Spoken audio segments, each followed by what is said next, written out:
Daily post गर्दा पनि rich आउँदैन लाग्छ। म त डेली मेहनत गर्छु, फेसबुकले किन पुस्ट गर्दैन?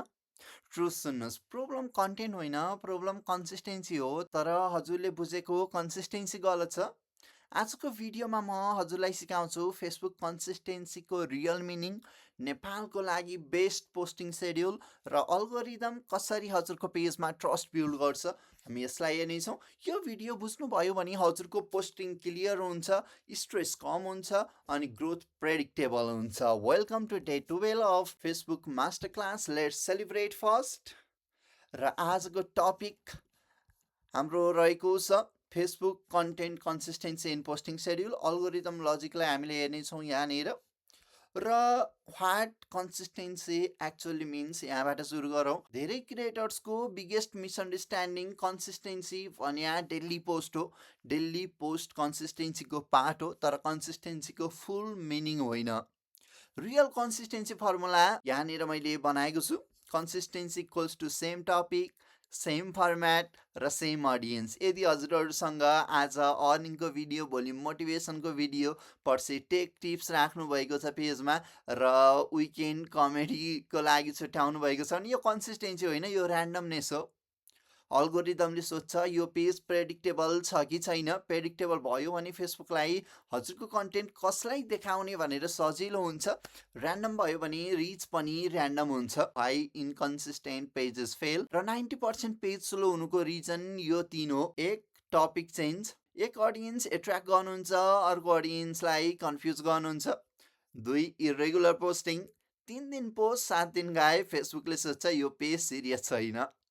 3, फर्मेट कन्फ्युजन। कहिले टकिङ भिडियो, कहिले फोटो कोट्स, कहिले ऱ्यान्डम रिल्स। तर यसलाई धेरै मिक्सअपतिर धेरै चाहिँ नलाग्नु होला। यसलाई हल्का रूपमा मिक्सअप गर्न सकिन्छ। यसलाई त्यति धेरै इम्पोर्टेन्ट रोल प्ले गर्दैन इन्कन्सिस्टेन्ट पेजलाई फेल गराउनमा। तर काहीँ न काहीँ 1 र 2लाई हजुरले छुटाउनै हुँदैन, त्यसमा ध्यान दिनै पर्छ। अल्गोरिदमलाई हजुरको आइडेन्टिटी नै क्लियर हुँदैन यदि हजुरले यसरी पोस्ट गर्नुहुन्छ भने। फेसबुक क्ल्यारिटी लभ गर्छ, कन्फ्युजन होइन। र बेस्ट पोस्टिङ फ्रिक्वेन्सी कस्तो हुनसक्छ त? अब रियल क्वेसनमा जाउँ, कतिचोटि पोस्ट गर्ने?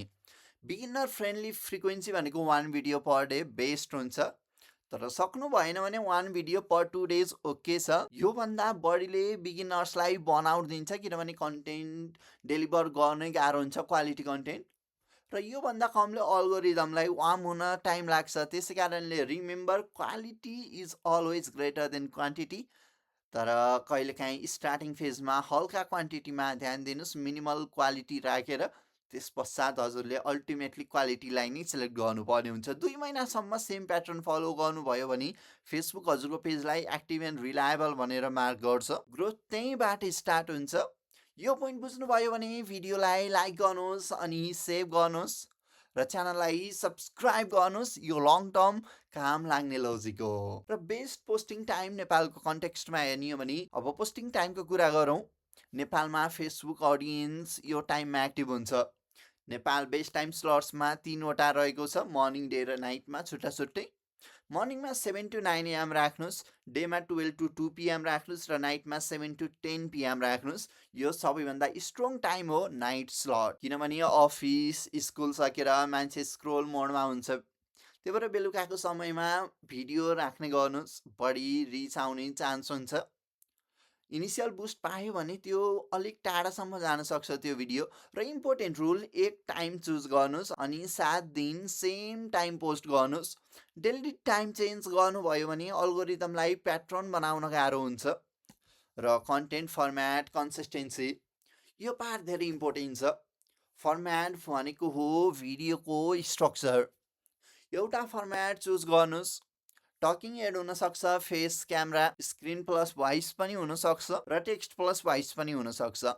एकचोटि चुज गर्नुभयो भने कमसेकम 30 देखि 60 दिनसम्म चेन्ज नगर्नुहोस्। फेसबुक हजुरलाई त्यो फर्मेटको क्रिएटर भनेर रिकगनाइज गर्छ। फर्मेट स्विच भनेको लर्निङ रिसेट, त्यसै कारणले यसलाई ध्यान दिनु होला। यदि हजुर फर्मेटमा कन्फ्युज हुनुहुन्छ भने सिम्पल टकिङ भिडियो बेस्ट हो। ट्रस्ट फास्ट बिल्ड हुन्छ। यदि हजुरलाई फेस देखाउन मन लाग्दैन भने स्क्रिन प्लस भोइस ओभरमा हजुर जान सक्नुहुन्छ। र विकली कन्टेन्ट सिस्टम एन्टी बर्नआउट भनेर यहाँनिर राख्छु, किनभने एउटा ठुलो इनिमी नै बर्नआउट हो कन्सिस्टेन्सीको। त्यसैले सिस्टम चाहिन्छ। सिम्पल विक कन्टेन्ट सिस्टम मन्डेमा एजुकेसनल राख्नुहोस्, ट्युसडे प्रब्लम सोल्युसन राख्नुहोस्, वेडनेसडे मिस्टेक्स राख्नुहोस्, थर्सडे प्रोसेस स्टेप्स राख्नुहोस्, फ्राइडे एक्सपेक्टेसन रियालिटी राख्नुहोस्, स्याटरडे क्वेसन एन्ड आन्सर राख्नुहोस् र सन्डे समरी या रिमाइन्डर राख्नुहोस्। या हजुरले यो सन्डेको लागि स्याटरडे र स्याटरडेको लागि फ्राइडे गर्दै एक दिन अगाडि चारेर राख्नुहोस्। यदि यो गर्न सक्नुहुन्न भने भेरी सिमिलर टाइपको एजुकेसनल मात्रै राख्नुहोस्, कि त प्रब्लम सोल्युसन मात्रै राख्नुहोस्, कि त प्रोसेस स्टेप्स मात्रै राख्नुहोस्। यसरी नै जानुहोस्, हजुरलाई जुन सजिलो हुन्छ एउटा रुल बनाउनुहोस्, तर लामो समयसम्म त्यस्तै खाले कन्टेन्ट म रिप्रोड्युस गरिराख्छु भनेर सोच्नुहोस्। यो सिस्टमले ब्रेन स्ट्रेस कम गर्छ, कन्टेन्ट आइडियाज क्लियर हुन्छ, कन्सिस्टेन्सी अटोमेटिक हुन्छ। सिस्टम भयो भने मोटिभेसन छैन भने पनि काम हुन्छ। र what to do if a video flops. अब सबैभन्दा इमोसनल पार्ट, भिडियोमा रिच आएन भने डिलिट नगर्नुहोस्, रिअपलोड नगर्नुहोस् र पेज एब्यान्डन नगर्नुहोस्। फेसबुक एक भिडियो हेरेर डिसिजन गर्दैन, फेसबुक प्याटर्न हेर्छ। हजुरको काम हो प्याटर्न मेन्टेन गर्नु। प्रोफेसनल क्रिएटर्स कन्टिन्यू गर्छन्, एमेचर्स प्यानिक गर्छन्। हजुरलाई कुन बन्न छ? आजको काम क्लियर छ। Number 1 fixed posting time choose गर्नुहोस्। नम्बर 2 7 डे कन्टेन्ट प्लान बनाउनुहोस्। र नम्बर 3 1 फर्मेट लक गर्नुहोस्। यो 3 काम गर्नुभयो भने हजुरको पेज फाइनल्ली अल्गोरिदम फ्रेन्डली हुन्छ। भोलिको भिडियोमा म सिकाउँछु Facebook video length, watch time कसरी बढाउने अनि मोनेटाइजेसन लजिक डिपमा। कमेन्टमा लेख्नुहोस् डे 13 रेडी अनि यो फेसबुक मोनेटाइजेसन सिरिज कन्टिन्यू गरौँ।